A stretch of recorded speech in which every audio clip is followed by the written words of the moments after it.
स्वागत है आप सभी का प्रॉपर्टी पे। मैं हूं विशाखा त्रिपाठी और आज हम स्टार्ट करने वाले हैं the living word class 11 biology का चैप्टर नंबर 1। तो आइए देखते हैं कि इस पूरे चैप्टर में हमें क्या पढ़ना है लिविंग वर्ड के बारे में।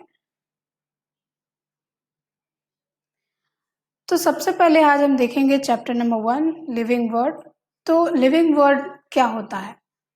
जिस लिविंग वर्ड में जैसे कि हम रह रहे हैं, the living word is rich in variety. The characteristics exhibited by living organism is growth, reproduction, and ability to sense the environment. Okay.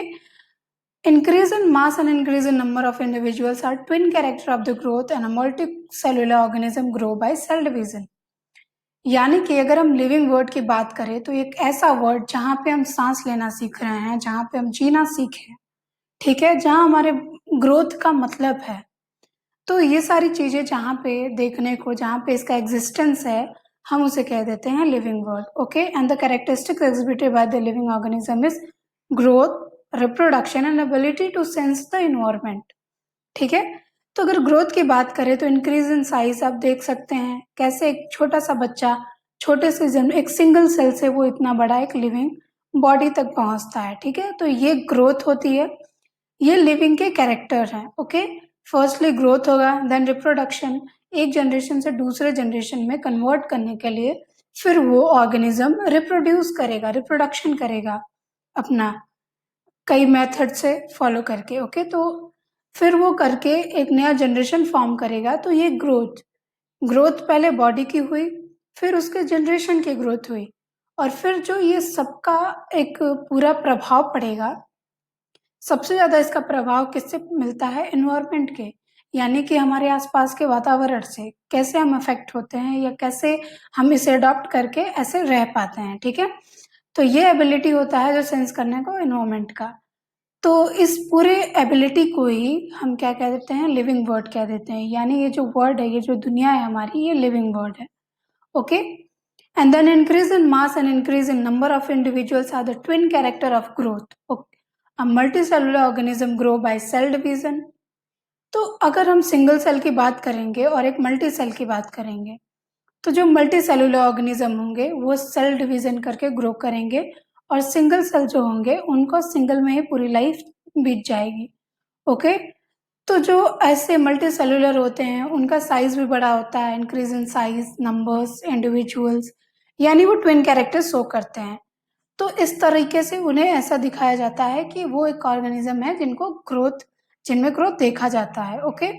और अगर हम प्लांट की बात करें तो in plant this growth by cell division occurs continuously throughout their lifespan, and in this animal the growth is seen only up to a certain stage। यानी कि अगर हम एक प्लांट और एक एनिमल की बात करें तो अगर हम प्लांट को देखेंगे तो उनमें क्या होगा कि जो ग्रोथ होगा सेल डिवीजन का वो कंटिन्यूअसली होता रहेगा उनके पूरे जिंदगी। लेकिन अगर हम एक एनिमल के लाइफ की बात करें तो एनिमल में क्या होगा? उनका ग्रोथ एक सर्टेन एज तक होगा, एक सर्टेन स्टेज तक होगा।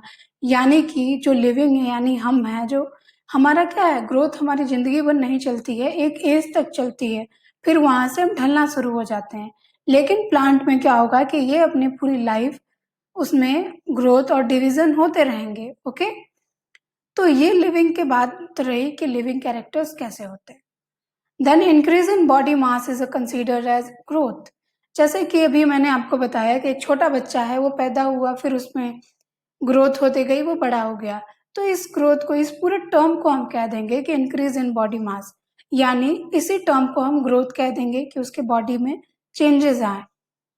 Then reproduction, likewise a characteristics of living organism, and in multicellular organism, reproduction refer to the production of progeny processing features more or less similar to those of parents. Okay?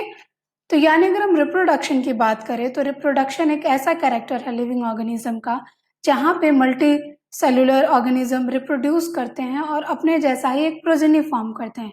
Progeny means baby form करते हैं। ठीक है। तो इसमें अलग अलग cases होते हैं, जैसे कि अगर हम बात करें कुछ प्लांट्स की तो वो सिमिलर फॉर्म करते हैं। अगर आप अमीबा का देखेंगे तो वो सेम ही फॉर्म करेगा। लेकिन अगर एक ह्यूमन के बच्चे को देखेंगे तो जैसे उसकी माँ या उसका पेरेंट जैसे होंगे वैसा सिमिलर बच्चा नहीं फॉर्म होगा। ठीक है। लेकिन प्लांट्स में ऐसा होता है। तो इसके क्या डिफरेंसेस होते हैं? ये सारी चीज़ों के बारे में हम आगे डिस्कस करेंगे। यहाँ पे अभी बस आपको यही जानना है कि हमारे इस लिविंग वर्ड में क्या सीरीज़ है हमारे ग्रोथ का। तो फर्स्ट आपने ग्रोथ देखा, देन उसके बाद रिप्रोडक्शन है। तो रिप्रोडक्शन एक और कैरेक्टरिस्टिक्स है एक लिविंग वर्ड का, जहाँ पे एक जनरेशन को मेंटेन करने के लिए रिप्रोडक्शन एसेंशियल होता है। And in multicellular organism, reproduction refers to the production of progeny. Reproduction means production of progeny. Okay, progeny means baby, offspring या जो भी ऐसे terms होते हैं, ठीक है। तो जो सिमिलर होते हैं या डिसिमिलर भी हो सकते हैं। तो जो ऑर्गेनिज्म है वो दो मेथड से रिप्रोड्यूस करते हैं, सेक्सुअल एंड असेक्सुअल रिप्रोडक्शन। तो सेक्सुअल रिप्रोडक्शन क्या होता है और असेक्सुअल रिप्रोडक्शन क्या होता है। तो अगर हम सेक्सुअल रिप्रोडक्शन की बात करें तो सेक्सुअल रिप्रोडक्शन जहाँ पे एक मेल और फीमेल गैमेट पार्ट लेते हैं एक पूरा प्रॉपर प्रोसेस में रिप्रोडक्शन में, तो जब उनका फर्टिलाइजेशन होता है यानी कि मेल के स्पर्म से फीमेल के ओवा से फर्टिलाइजेशन होता है, तो एक सेल एक सिंगल सेल जाइगोट का फॉर्मेशन होता है। और इस प्रोसेस में जहाँ इसका फॉर्मेशन इंक्लूड होता है उसे हम सेक्सुअल रिप्रोडक्शन कह देते हैं। और अगर हम बात करें असेक्सुअल रिप्रोडक्शन में, तो वहाँ पे क्या होता है कि एक सिंगल पेरेंट ही काफ़ी होता है अपने न्यू प्रोजेनी को फॉर्म करने के लिए। तो ऐसा किस-किस में होता है, ये सारी चीज़ें हम आगे आने वाले चैप्टर्स में देखेंगे, ओके? तो फिर यहाँ पे देखिए fungi multiply and spread easily due to the millions of asexual spore they produce, okay? यानी कि ये बता रहा है कि जो फंजाई होती है वो मल्टीप्लाई होती है बहुत सारे पार्ट्स में और असेक्सुअल स्पोर फॉर्म करती है। And then budding occurs in yeast and hydra, regeneration seen in planaria। तो ये जो यहाँ पे दिखा रहा है ये सब असेक्सुअल रिप्रोडक्शन के रिजल्ट्स दिखा रहे हैं, okay. The fungi and the filamentous algae at the protonema of mosses all easily multiply by fragmentation। When it comes to the unicellular organism like bacteria, amoeba, reproduction is synonymous with growth, okay। तो यहाँ पे आप देख रहे हैं दोनों में growth का डिफरेंस कि कैसे सेक्सुअल रिप्रोडक्शन में अलग है और असेक्सुअल रिप्रोडक्शन में अलग है। असेक्सुअल रिप्रोडक्शन में आप बडिंग देख सकते हैं जो ईस्ट होता है हाइड्रा में होता है। तो बडिंग में सिंपली क्या होता है कि जो हाइड्रा होती है, ओके, उससे बडिंग होगा ईस्ट में, बट उसमें बर्ड्स लाइक स्ट्रक्चर फॉर्म हो जाएंगे और इसमें रीजनरेशन होगा प्लेनेरिया में। हाइड्रा में क्या होगा कि उससे मदर बॉडी से एक छोटा सा बड फॉर्म होगा जो थोड़े टाइम बाद से डिटैच्ड हो जाएगा जब उसकी ग्रोथ हो जाएगी, तो ठीक है। And then the fungi of filamentous algae and the protonema of mosses all easily multiply by fragmentation। And when it comes to the unicellular organism like bacteria, amoeba, reproduction is synonymous with growth। And the further there is many organisms which do not reproduce like mules, sterile worker bee, infertile humans। तो ऐसे भी cases आते हैं, ठीक है। Humans में defects की वजह से प्रॉब्लम्स आती हैं जैसे इनफर्टिलिटी हो जाती है। तो reproduction also can not be an all inclusive defining character of a living world, okay. Another character of life is metabolism। अब मेटाबॉलिज्म क्या होता है, तो the sum total of all the chemical reaction occurring in a body is metabolism. यानी कि हमारे body में जितने भी केमिकल चेंजेस होते हैं वही मेटाबॉलिज्म होते हैं। उन्हें बैलेंस करने के लिए चीज़ें, जैसे कि आपको पता होगा कि हमारी बॉडी ही पूरी केमिकल से मिलके बनी हुई है, तो जो उसमें चेंजेस या उसको रहने के लिए या उसके फेवर में एनवायरनमेंट चाहिए होता है, तो वो पूरे प्रोसेस को ये मेटाबॉलिज्म में इंक्लूड करते हैं।